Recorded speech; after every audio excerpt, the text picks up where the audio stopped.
Assalamualaikum warahmatullahi wabarakatuh. Waalaikumsalam warahmatullahi wabarakatuh. Waalaikumsalam warahmatullahi wabarakatuh. Warahmatullahi wabarakatuh. Alhamdulillah wassalatu wassalamu ala Rasulillah wa ala alihi wa sahbihi wa mawalah.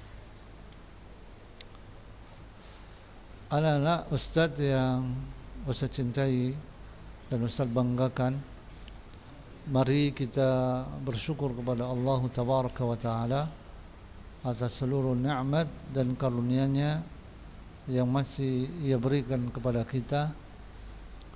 Kemudian salawat dan salam kepada Rasulullah sallallahu alaihi wasallam dan seluruh para sahabatnya serta para pengikutnya sekalian.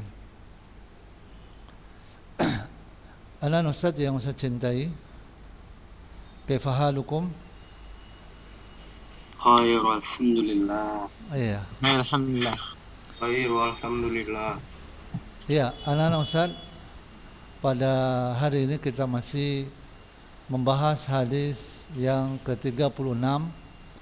Kita masuk kepada pembahasan wa man satara musliman satarahullahu fid dunya wal akhirah. Siapa yang menutupi aib seorang muslim, maka Allah akan menutup aibnya di dunia dan di akhirat. Iya.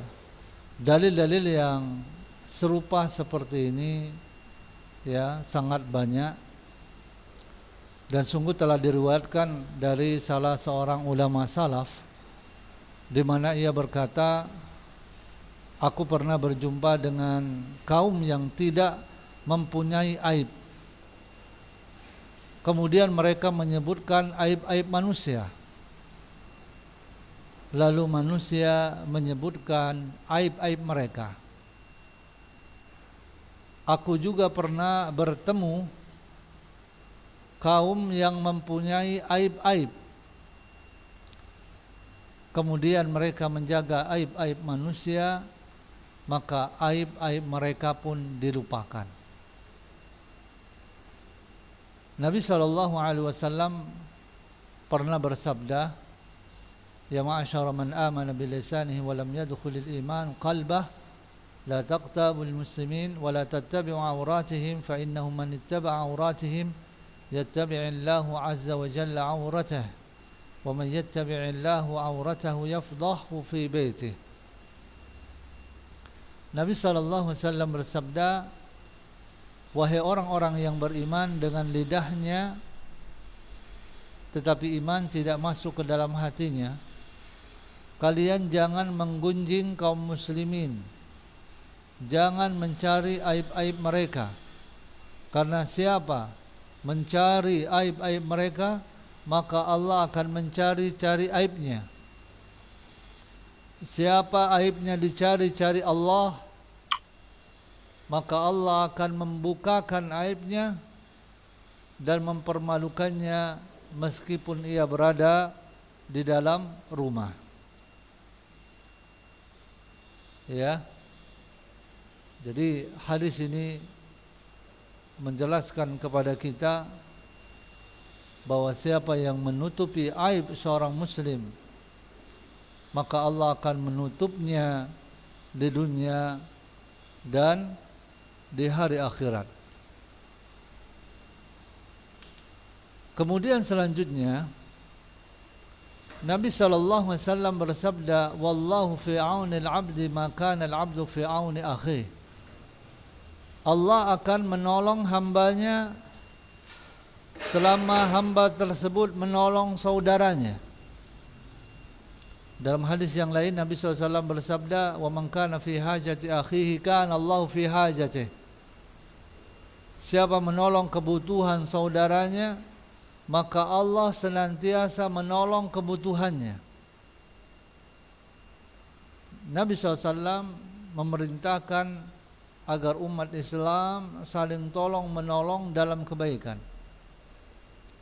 membantu saudara-saudaranya yang sedang membutuhkan bantuan dan pertolongan.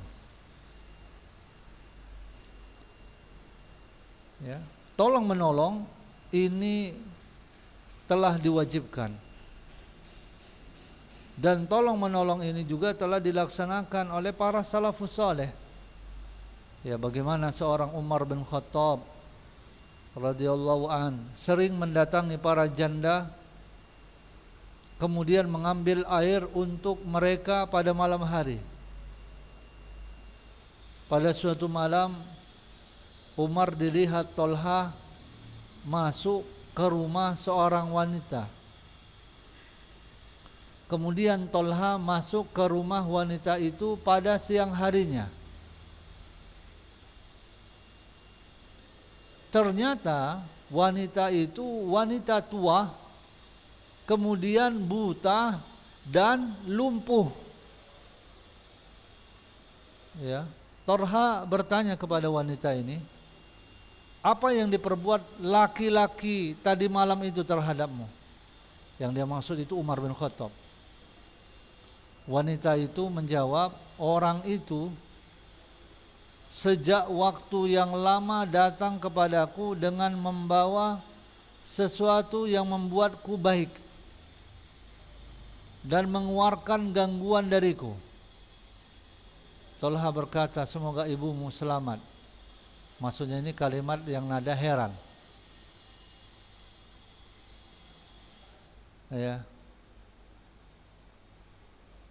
Ya, kenapa engkau menyelidiki aurat-aurat Umar?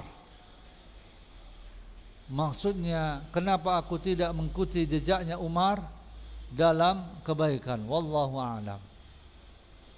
Nah, Mujahid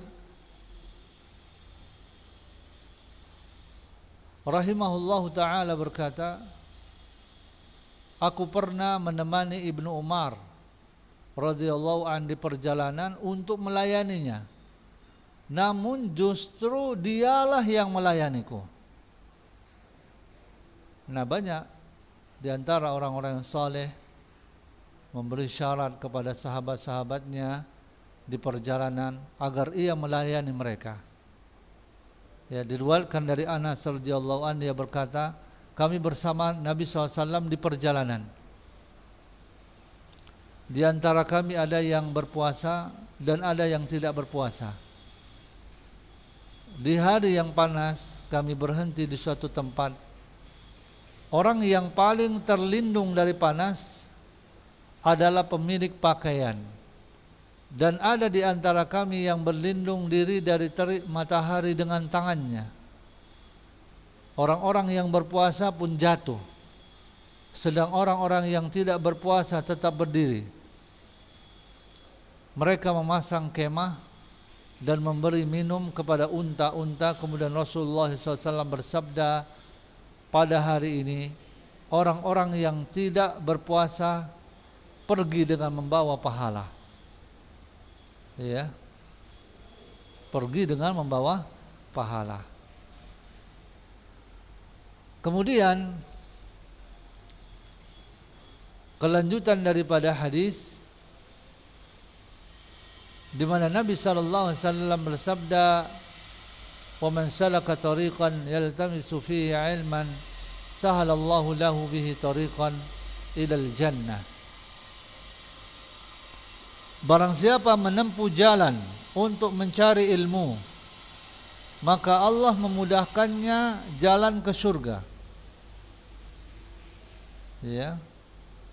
Ilmu maksudnya adalah mengetahui sesuatu sesuai dengan keadaan yang sebenarnya, dengan pengetahuan yang pasti.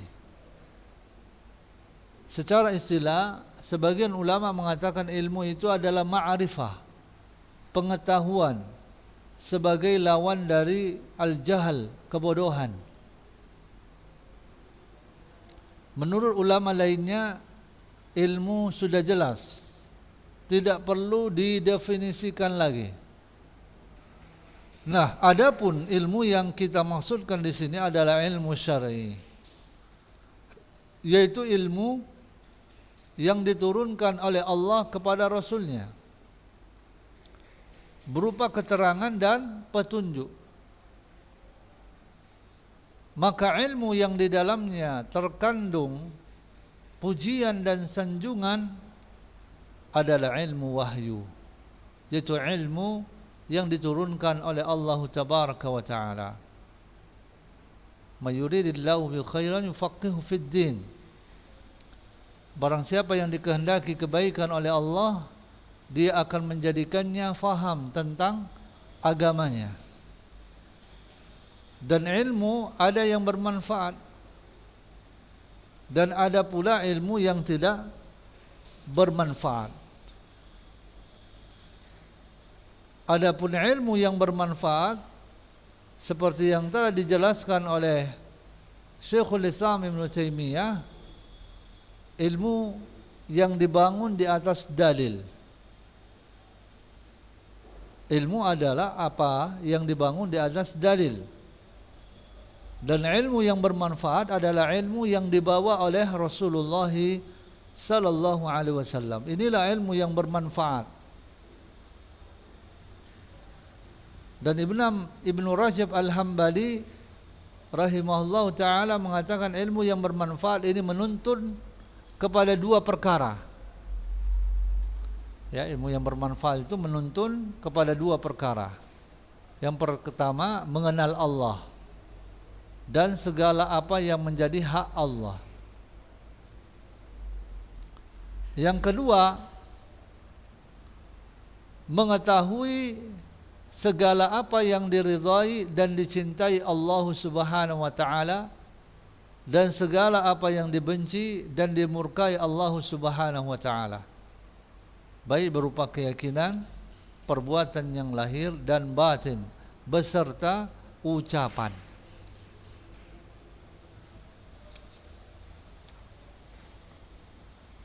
Nah, inilah ilmu yang bermanfaat. Ya.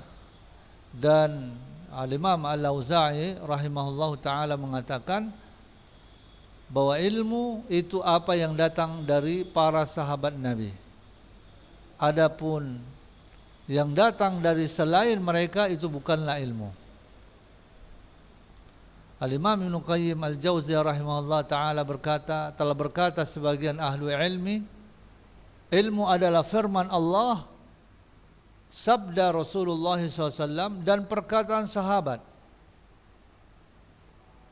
Semuanya ini tidak bertentangan. Dan Al-Imam Muhammad bin Idris Asy-Syafi'i mengatakan kullul ulum siwal Qur'ani mashghalah illa al-haditha wa illa al-fiqha fi ad-din. Al-ilmu ma kana fihi qala haddatsana wa ma siwa dhalika waswasus syayatin. Seluruh ilmu selain Al-Quran hanya menyibukkan saja. Seluruh ilmu selain Al-Quran hanya menyibukkan, kecuali ilmu hadis dan fikih dalam rangka mendalami ilmu agama. Ilmu yang tercantum di dalamnya Allah berfirman, qala atau haddatsana, dan haddatsana telah menyampaikan hadis kepada kami. Ilmu ada yang tercantum di dalamnya qala Allah, perkataan Allah. Haddatsana, yaitu apa yang disebutkan di dalam hadis, telah menyampaikan hadis kepada kami. Adapun selain itu hanyalah was-was syaitan, hanya bisikan-bisikan syaitan. Nah, apa yang disebutkan di dalam hadis ini menunjukkan kepada kita bahwa Allah berjanji bahwa orang yang berjalan dalam rangka menuntut ilmu syar'i, maka Allah akan memudahkan jalan baginya menuju surga. Ya, berjalan menuntut ilmu ini punya dua makna. Yang pertama dengan arti yang sebenarnya, yaitu apa? Berjalan kaki menuju majelis-majelisnya para ulama. Yang kedua, menempuh jalan. Yang kedua adalah dengan menempuh jalan, yaitu cara yang mengantarkan seseorang untuk mendapatkan ilmu. Ya, menempuh cara yang mengantarkan dia untuk mendapatkan ilmu. Ya, bisa dengan menghafal, dengan belajar sungguh-sungguh, membaca, menelaah kitab-kitab ulama, menulis, berusaha untuk memahami. Nah, apabila kita melakukan ini, ya, berjalan menuntut ilmu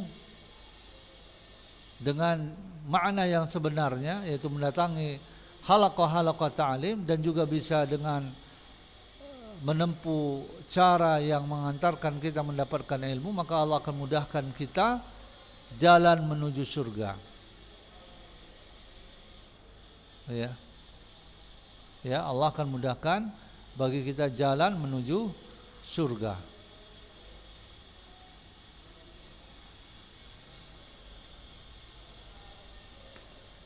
Nah, anak-anak Ustaz yang Ustaz cintai karena Allah Tabaraka wa Ta'ala, kemudian Nabi SAW bersabda, wa mazama'a qawmun fi baitin min buyutillah yatluna kitab Allah wa yatadarasunahu bainahum illa nazalat alaihimus sakinah wa ghashiyatuhumur rahmah wa haffathumul malaikah wa dzakarahumullahu fi man 'indah.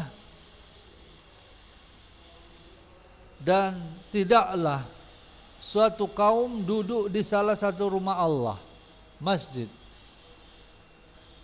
mereka membaca kitab Allah, mengkaji bersama, kecuali ketenangan akan turun kepada mereka. Ketenangan, sakinah akan turun kepada mereka. Rahmat meliputi mereka. Para malaikat akan mengelilingi mereka. Dan Allah akan menyebutkan mereka di hadapan para malaikat yang ada di sisinya. Nah, maka hadis ini menunjukkan kepada kita disunnahkan duduk di masjid untuk baca Al-Quran, untuk mempelajari Al-Quran. Ya, ini dianjurkan. Dan Nabi SAW bersabda, khairukum man ta'allama Al-Quran wa 'allamah. Sebaik-baik kalian adalah orang yang belajar Al-Quran dan mengajarkan Al-Quran.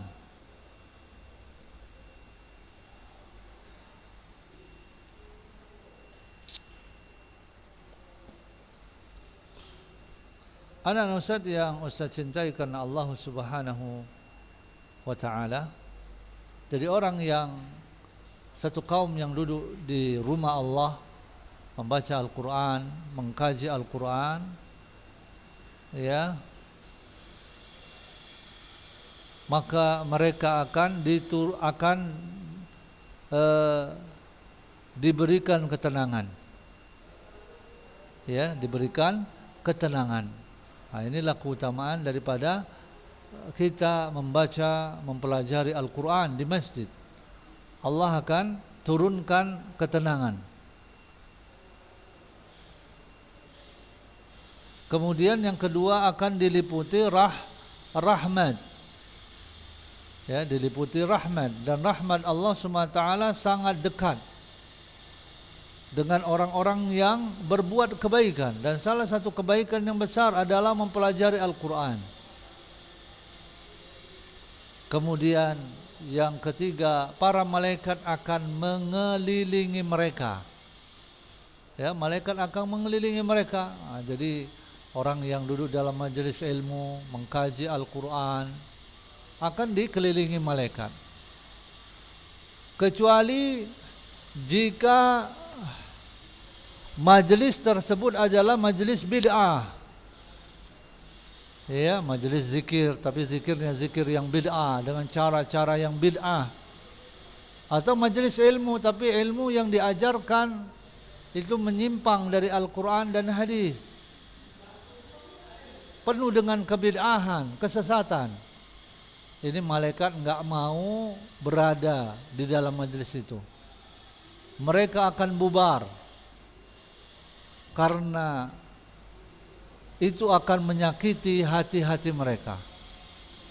Bagaimana mungkin malaikat akan berkeliling di dalam satu majlis yang mana di dalam majlis tersebut diajarkan bid'ah, diajarkan kesyirikan. Ya, ini akan menyakiti malaikat. Mereka tidak akan mau. Ya, jadi malaikat itu akan berkeliling, berada di sekitar majlis yang di dalamnya itu majlis, ya, membaca Al-Quran atau berzikir, ya, dengan cara-cara yang sunnah, atau kajian ilmu yang mana kajian ilmunya adalah sesuai dengan apa yang ada di dalam dalil. Dan kemudian Allah akan menyebutkan mereka di hadapan para malaikat. Ya. Allah Subhanahu wa taala akan menyebutkan mereka, menyebut-nyebut nama mereka di hadapan para malaikat. Ya. Kemudian Nabi sallallahu alaihi wasallam bersabda, "Wa man abta'a bihi 'amaluhu lam yusri' bihi nasabuhu." Atau "Wa man batta'a bihi 'amaluhu lam yusri' bihi nasabuhu." Barang siapa yang lambat amalnya, maka ia tidak bisa dikejar oleh nasabnya.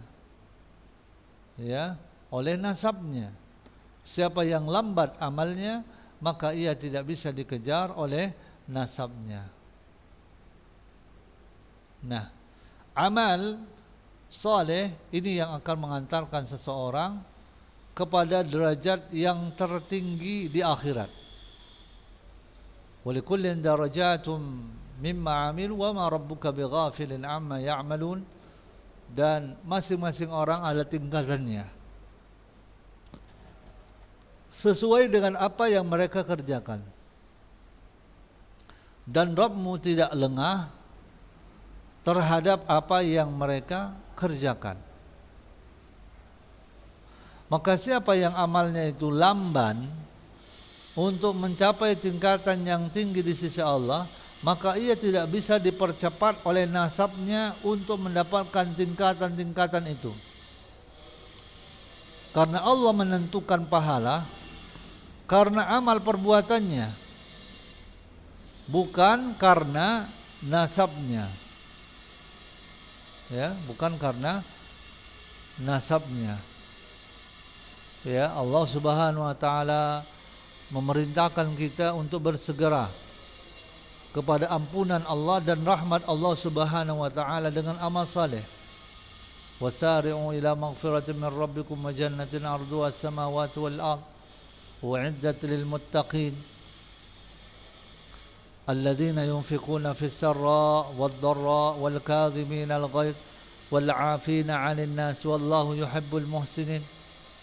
Dan bersegeralah untuk mendapatkan ampunan dari Tuhanmu dan surga seluas langit dan bumi yang disediakan, yang dipersiapkan untuk hamba-hamba yang bertakwa, yaitu yang menginfakkan hartanya di waktu senang maupun dalam keadaan susah, yang mampu menahan amarahnya, yang memaafkan manusia. Dan Allah SWT mencintai orang-orang yang berbuat baik. Ya, ya, anak-anak Ustaz yang Ustaz cintai karena Allah SWT. Inilah pembahasan kita mengenai hadis yang ke-36 ini. Ya, hadis yang ke-36. Ya, hadis ini menunjukkan kepada kita keutamaan membantu kebutuhan kaum muslimin, membantu kesulitan kaum muslimin, dan menolong, melapangkan kesusahan seorang muslim. Ini adalah cara untuk mendapatkan rahmat Allah, cara untuk mendekatkan diri kita kepada, ya, mendekatkan diri kita kepada Allah Subhanahu wa taala. dan kemudian menolong sesama muslim dalam kebaikan, ini adalah menjadi sebab Allah Subhanahu wa taala akan memberikan pertolongan kepada kita. Kemudian hadis ini menjelaskan kepada kita tentang pentingnya menuntut ilmu, bahwa menuntut ilmu itu hukumnya wajib. Dan juga hadis ini menjelaskan tentang keutamaan berjalan, melakukan safar, perjalanan untuk menuntut ilmu. Ya, dan menuntut ilmu syar'i ini adalah jalan menuju surganya Allah Subhanahu wa taala. Dan ilmu yang paling utama untuk kita pelajari adalah Al-Qur'anul Karim. Membacanya, memahaminya, mengamalkannya. Kemudian sunnah Nabi.